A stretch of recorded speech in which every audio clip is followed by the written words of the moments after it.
दोस्तों, आदाब, सलाम, नमस्कार। आज के एपिसोड में हम बात करेंगे आरजेडी के MY समीकरण के बारे में। बिहार में विधानसभा चुनाव का समय जैसे जैसे करीब आ रहा है, ठीक उसी तरह से MY समीकरण को दुरुस्त करने में आरजेडी जुटी हुई है। यूं कहूं कि आरजेडी को एक बार फिर से मुस्लिम हमदर्दी लगातार दिख रही है। दोस्तों, आखिर आरजेडी का MY समीकरण कमजोर क्यों हुआ? इसके पीछे की कहानी क्या है? वैसे कई तरह की बहसें सियासी गलियारों से लेकर आम व खास तक हो रही है। दोस्तों, जब MY समीकरण की बात करें तो सबसे पहले सिवान के पूर्व सांसद रहे मोहम्मद शहाबुद्दीन व सीमांचल में आरजेडी का परचम लहराने वाले तस्लीमुद्दीन को याद कर लीजिए। ये दोनों नेता कैसे मुस्लिम सियासत के मुख धूरी थे, इस पर चर्चा करना जरूरी है। पहले दोस्तों, जैसा कि आप जानते हैं कि ये दोनों नेता अब हमारे बीच नहीं है, यानी इनका निधन हो चुका है। लेकिन इनकी यादें अब भी हैं। सिवान के पूर्व सांसद मोहम्मद शहाबुद्दीन पर हत्या से लेकर कई तरह के आरोप जरूर थे, लेकिन वे बिहार में मुस्लिम राजनीति के एक मजबूत धुरी थी, या यूं कहूं कि बिहार में मुस्लिम समाज पर काफी पकड़ इनकी थी। लालू यादव ऐसे ही नहीं,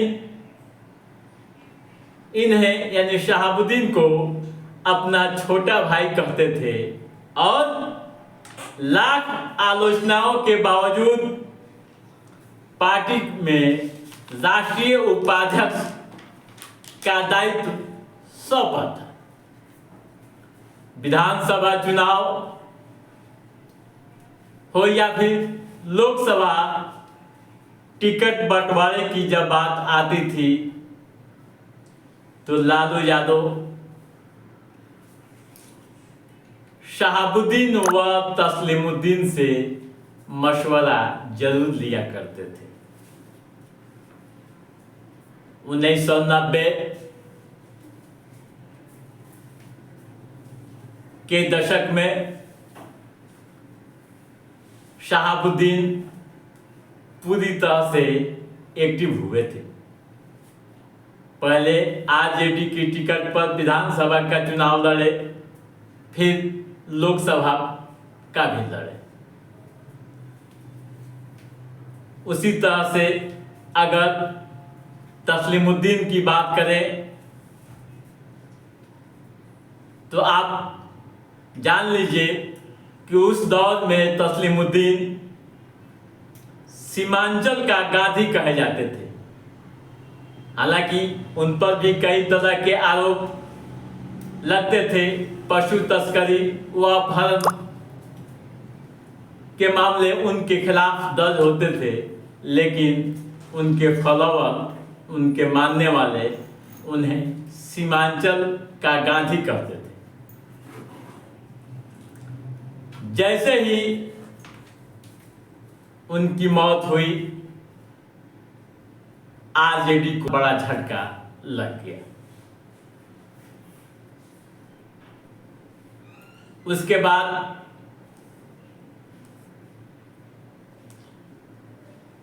कोरोना काल में 2021 में शहाबुद्दीन का भी निधन हो गया। ऐसे में सियासी समीकरण के मजबूत स्तंभ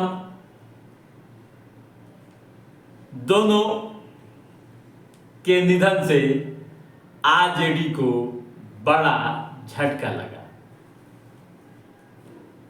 हालांकि लालू यादव शहाबुद्दीन के परिवार को जोड़ने के लिए कुछ स्तर तक लगे भी रहे। शहाबुद्दीन की मौत के बाद या उनकी मौत से पहले हैना साहब को मैदान में उतारा भी गया।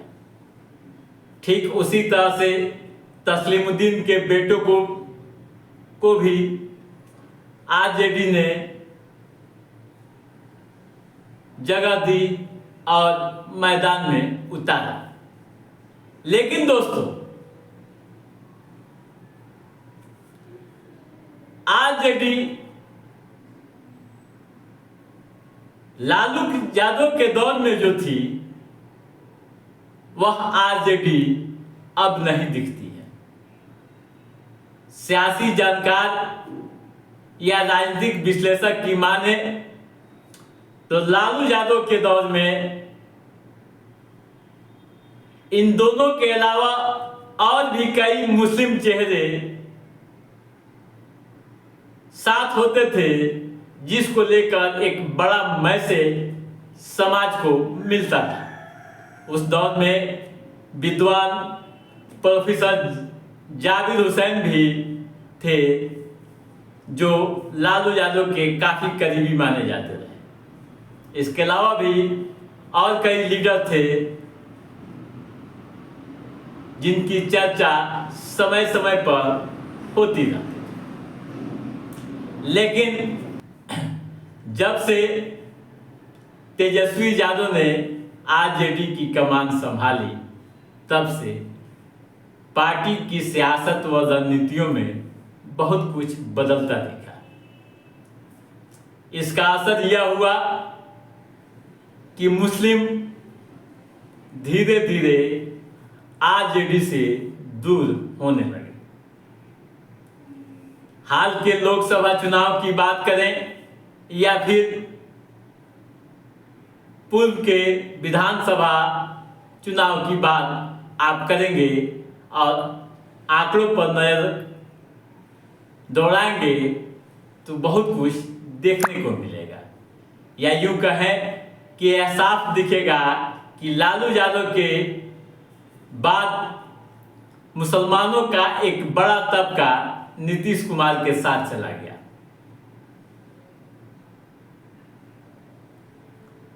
जिसका खामियाजा आरजेडी को भुगतना पड़ रहा है। दोस्तों, भले ही हैना साहब या ओसामा साहब को फिर से आरजेडी में लाने की कोशिश हो रही है, भले ही पार्टी के अन्य रूठे नेताओं को मनाने का काम हो रहा है, लेकिन यह काम पहले होना चाहिए था। सियासी जानकार बताते हैं कि अगर लोकसभा चुनाव से पहले आरजेडी टिकट बंटवारा में मुसलमानों को तरजीह दी होती, हैना साहब को सपोर्ट की होती तो शायद इतना नुकसान आरजेडी को नहीं होता।